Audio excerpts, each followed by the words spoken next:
የዓለም የነዳጅ ማከማቻ የኢኮኖሚ ጥንካሬ ማሳያና የዘመናዊነት ተምሳሌት ተደርጋ የምትወሰደው የፋርስ ባህረ ሰላጤ ዛሬ ከባድ የጭንቀት ድባብ ወርሷታል። እንደ አውሮፓውያኑ የዘመን ቀመር የካቲት 28 ቀን 2026 በሰሜን እስራኤል ሃይፋ ባህረ ሰላጤ ላይ የታየው የሚሳኤል ቃጠሎና ተከትሎ የመጣው የጦርነት አዋጅ ቀጠናውን ወደማይታወቅ አዘቅት ውስጥ ከተውታል። ነገር ግን በዚህ ጦርነት ውስጥ ትልቁ ስጋት የነዳጅ ዋጋ መናር ወይም የመርከቦች መስተጓጎል ብቻ አይደለም። ከሁሉም በላይ የ30 ሚሊዮን ሕዝብ ጉሮሮ የሚያረሰው ውሃም ጭምር እንጂ። ነዳጅ እነዚህን የባህረ ሰላጤው ሀገራት ከድህነት አውጥቶ በወርቅና በህንጻ ቢያሸበርቃቸውም ትንፋሽ ሰጥቶ ያቆያቸው ግን ከጨዋማው የባህር ውሃ ተጣርተው የሚወጣው ንጹህ ውሃ ነው። ዛሬ ይህ የህልውና ገመድ በሚሳኤልና በድሮን ጥቃት ለመበጠስ ተቃርቧል። በአሜሪካ ዩታ ዩኒቨርሲቲ የመካከለኛው ምስራቅ ማዕከል ዳይሬክተር ማይክል ክሪስቶፈር ሎ እነዚህን ሀገራት ሳልትወተር ኪንግደምስ ወይም የጨው ውሃ ነገስታት ሲሉ ይጠሯቸዋል። ይህ አገላለጽ የባህረ ሰላጤውን ሀገራት ጥንካሬና ድክመት በአንድ ላይ ይገልጻል። በአንድ በኩል የባህር ውሃን ወደ መጠጥ ውሃ የሚቀይሩ ግዙፍ የቴክኖሎጂ ውጤቶች ባለቤት መሆናቸው ታላቅ ስኬት ሲሆን፣ በሌላ በኩል ግን እነዚህ ተቋማት ከተመቱ በእነዚህ ሀገራት ህይወት በአንድ ጀንበር ቢበዛም በሳምንታት መስመሯ እንደሚቀየር ያሳያል። ኩዌት 90 በመቶ የንጹህ መጠጥ ውሃዋን የምታገኘው ከባህር ውሃ ማጣሪያ ነው። ኦማንም 86 በመቶ የንጹህ መጠጥ ውሃ አቅርቦቷ በባህር ውሃ ላይ የተመሰረተ ነው። ሳውዲ አረቢያ ደግሞ 70 በመቶ የሚሆነው የከተሞቿ ውሃ ምንጭ ይሄው በቴክኖሎጂ ውጤት ተጣርቶ የሚቀርብ ነው። እነዚህ ቁጥሮች የሁኔታውን አስከፊነት ከፍ አድርገው ይናገራሉ።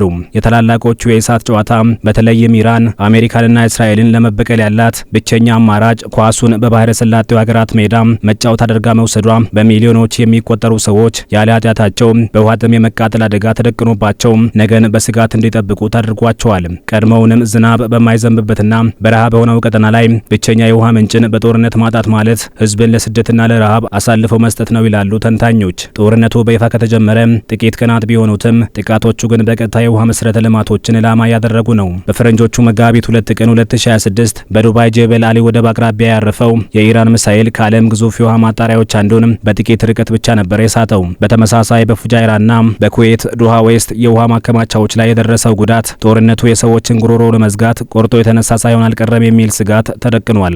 ኢራንም ብትሆን ከዚህ ስጋት ነጻ አይደለችም። በአሜሪካ የአየር ጥቃት የውሃ ማጣሪያ መውደሙ የ30 መንደሮችን ህዝብ ለጥማት ዳርጓቸዋል። የኢራን የውጭ ጉዳይ ሚኒስትር አባስ አራግቺ እንዳሉት አሜሪካ ይህንን ህዝባዊ መሰረተ ልማት በማውደም አደገኛና የጸረ ሰው ልጆች ምሳሌ መሆኗን አሳይታለች ሲሉ ዋሽንግተንን ተችተዋታል። ይህ ንግግራቸው ጦርነቱ ወደ ከፋ ደረጃ መሸጋገሩንና ማንኛውም ወገን የውሃ ተቋማትን ከመምታት እንደማይመለስ ያመላክታል። ለምን የውሃ ማጣሪያዎች ተመረጡ ለሚለው ጥያቄ ተንታኞች መልሱ ቀላል ነው ይላሉ። የባህረ ሰላጤው ሀገራት በወታደራዊ ኃይልና በቴክኖሎጂ ቢበልጡም የውሃ ተቋሞቻቸው ግን በቀላሉ ሊጠቁ የሚችሉ ናቸው። የውሃ ማጣሪያ ጣቢያዎች በአንድ በኩል ውሃ ሲያጣሩ፣ በሌላ በኩል ደግሞ ኤሌክትሪክ ያመነጫሉ። በዚህም አንዱን መምታት ማለት ሌላውንም ማዳከም ማለት ነው። መሰረቱን በአሜሪካ ባደረገው ስትራቴጂካዊና ዓለም አቀፍ ጥናቶች ማዕከል CSIS የውሃ ደህንነት ከፍተኛ ተመራማሪ የሆኑት ዴቪድ ሚሼል እንደሚሉት ኢራን ከአሜሪካ ጋር ፊት ለፊት መጋጠም ባትችልም የባህረ ሰላጤውን ሀገራት ህልውና አደጋ ላይ በመጣል ጦርነቱ እንዲቆም ጫና ልታሳድር ትችላለች። የፋርስ ባህረ ሰላጤ 56 የሚሆኑ ግዙፍ የውሃ ማጣሪያዎች የጠቅላላውን ቀጠና 90 በመቶ ፍላጎት ይሸፍናሉ። እነዚህን መምታት መላውን ቀጠና በጨለማና በጥማት ውስጥ መጣል ማለት ነው። እንደ አውሮፓውያኑ የዘመን ቀመር በ2008 የወጣ አንድ የአሜሪካ የደህንነት መረጃ እንደጠቆመው የሳውዲ አረቢያ ዋና ከተማ ሪያድ የጁባይል የውሃ ማጣሪያ ጣቢያ ቢመታ ህዝቧን ለማዳን በአንድ ሳምንት ውስጥ ከተማዋን ባዶ ማድረግ ወይም ነዋሪዎችን ወደ ሌላ ቦታ ማዛወር ይኖርባታል። ሳውዲ አረቢያ ከዚያ በኋላ ብዙ ቢሊዮን ዶላሮችን በማውጣት የውሃ ማጠራቀሚያዎችንና አማራጭ ቱቦዎችን ብትዘረጋም ለረጅም ጊዜ የሚቆይ ጦርነት ግን ሁሉንም ዝግጅት ከንቱ ያደርገዋል። ባህሬን፣ ኳታርና ኩዌት ደግሞ ከሳውዲ በበለጠ ስጋት ላይ ናቸው። እነዚህ ሀገራት መጠናቸው አነስተኛ ከመሆኑ የተነሳ አንድ ወይም ሁለት ግዙፍ ጣቢያዎች ቢወድሙባቸው የሚተኩበት አቅም የላቸውም። እነዚህ ትናንሽ ሀገራት የጦርነቱ ቀዳሚ ሰለባ መሆናቸው የማይቀር ነው። ይህ ሁሉ መከራ የሚመጣው ቀጠናው በአየር ንብረት ለውጥ እየታመሰ ባለበት ወቅት ነው። የባህር ውሃ ሙቀት መጨመርና ያልተገመቱ አውሎ ነፋሶች ማጣሪያዎቹን ለብልሽት እየዳረጓቸው ነው። በሌላ በኩል ደግሞ እነዚህ ማጣሪያዎች ራሳቸው ለአካባቢ ብክለት ከፍተኛ አስተዋጽኦ ያደርጋሉ። አንድ የውሃ ማጣሪያ ጣቢያ በዓመት ውስጥ የሚያመነጨው የካርቦን ልቀት ከዓለም አቀፍ የአቪዬሽን ዘርፍ ጋር ይመሳሰላል። በተጨማሪም ከማጣሪያው የሚወጣው እጅግ መርዛማና ጨዋማ ውሃ ወደ ባህር ሲመለስ የባህር ውስጥ ህይወትን ያጠፋል። ይህ ማለት ቀጠናው በብክለት ላይ ጦርነት ተጨምሮበት በሁለት መዶሻዎች እንዲቸነከር ተፈርዶበታል ማለት ነው። ኢራን ሌሎችን በውሃ እጥረት ልታስጨንቅ ብትሞክርም ራሷም በውሃ ጥም የተቃጠለች ያለች ሀገር ናት። የቴህራን ግድቦች የውሃ መጠን ወደ 10 በመቶ ዝቅ ማለቱ ፕሬዝዳንት ሜሱድ ፔዜሽኪያን ዜጎችን ዋና ከተማዋን ስለማስለቀቅ እንዲያስቡ አድርጓቸዋል። ኢራን እንደ ሳውዲና የተባበሩት አረብ ኤምሬቶች ዘመናዊ የውሃ ማጣሪያዎች የሏትም።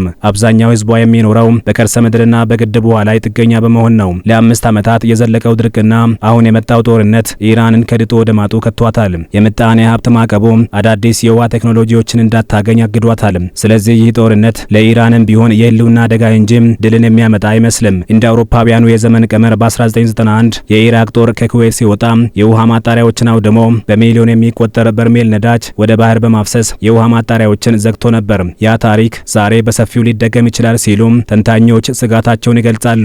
የዓለም አቀፍ የጄኔቫ ኮንቬንሽን ህዝባዊ መሰረተ ልማቶች እንዳይመቱ ቢከለክልም ዛሬ ግን ሀገራት ህግ ለነገስታት እንጂ ለጦርነት አይሰራም በሚል አይነት አካሄድ እየተጓዙ ያሉ ይመስላል። በዩክሬንና በጋዛ የታየው ውድመት፣ በውሃ ማጣሪያ ጣቢያዎች ላይ የተወሰዱ እርምጃዎች የጦርነቱ የጭካኔ ማሳያ የሆኑ መምጣታቸውን ያረጋግጣሉ። በተጨማሪም የሳይበር ጥቃት ስጋት ሌላው ራስ ምታት ነው። እንደ አውሮፓውያኑ የዘመን ቀመር በ2023 እና በ2024 በአሜሪካ የውሃ ተቋማት ላይ ታየው የሳይበር ጠለፋ ወደፊት ጦርነት በሚሳኤል ብቻ ሳይሆን በኮምፒውተር ቁልፎችም እንደሚካሄድ ማሳያ ነው። የፋርስ ባህረ ሰላጤ ዛሬ ህልውናው አደጋ ላይ የወደቀ ይመስላል። ነዳጅ በሰላም ጊዜ ለብልጽግና ቢጠቅምም በጦርነት ጊዜ ግን ሆድ አይሞላም፣ ጉሮሮንም አያርስም። በምሁራን ዘንድ የጨው ውሃ ነገስታት የሚል ስያሜ የተሰጣቸው እነዚህ ሀገራት የገነቧቸው ዘመናዊ ከተሞች ህልውናቸው የተንጠለጠለው በውሃ ማጣሪያ ፋብሪካዎች ላይ ነው። ጦርነቱ ከቀጠለና እነዚህ ተቋማት ከወደሙ የዓለም ምጣኔ ሀብት መናጋቱ ብቻ ሳይሆን በሚሊዮኖች የሚቆጠሩ ሰዎች በጥማት የሚረግፉበት ሰብአዊ ቀውስ እንዳይፈጠር ተሰግቷል። ቀጠና ወደ ሰላም ካልተመለሰ የበረሃው አሸዋ በሰው ደም መቅላት ብቻ ሳይሆን በውሃ ጥም መድረቁም አይቀሬ ነው ይላሉ ታዛቢዎች። የሰው ልጅ በወርቅና በነዳጅ ላይ ቤተ መንግስት ቢገነባም የአንድ ብርጭቆ ንጹህ ውሃ ማጣት የህይወት መጨረሻን ቅርብ ሊያደርግ እንደሚችል ይህ ጦርነት እያሳሰበ ያለ ይመስላል። በሚሊዮኖች የሚቆጠሩ የፋርስ ባህረ ሰላጤው ሀገራት ዜጎች የሚቀመስ ውሃ እናጣለን ስጋትም ሆነ የውሃ ማጣሪያ ጣቢያዎች ዕጣ ፈንታ የሚወሰነው አሜሪካ፣ እስራኤልና ኢራን አፈሙዛቸውን አስቀምጠው ኳሱን በዲፕሎማሲው ሜዳ ማንከባለል ሲጀምሩ ነው። ይህ ደግሞ ቴህራን የመረጠችው አዲሱ መሪ ከዋሽንግተን ጋር ለመነጋገር ባላቸው ፍላጎት ላይ የተንጠለጠለ ነው። ምንም እንኳን ሙጂታባ ኻሜኒ የአባታቸውን ዙፋን ወርሰው የኢራን ሶስተኛው ሃይማኖታዊ መሪ ሆነው ቢመረጡም ፕሬዝዳንት ዶናልድ ትራምፕ ካለ ዋሽንግተን ፍቃድ የተካሄደው ምርጫ ብዙም አይጸናም አትልፉ ሲሉ መዛታቸው የጦርነቱን እድሜ ሊያራዝምና ኢራንም አሜሪካን ለመበቀል በቀጠናው ሀገራት ላይ የምታደርገውን ጥቃት አጠናክራ ልትቀጥል እንደምትችል ተሰግቷል። ይህም በቀጣዮቹ ቀናት በመካከለኛው ምስራቅ የተለኮሰው እሳት ጠፍቶ በአካባቢው ሰላም ይሰፍናል ወይስ ወላፈኑ አይሎ ይቀጥላል የሚለውን ዓለም ግራ በተጋባ ስሜት አይኑን በመካከለኛው ምስራቅ ላይ እንዲያሳርፍ አድርጎታል።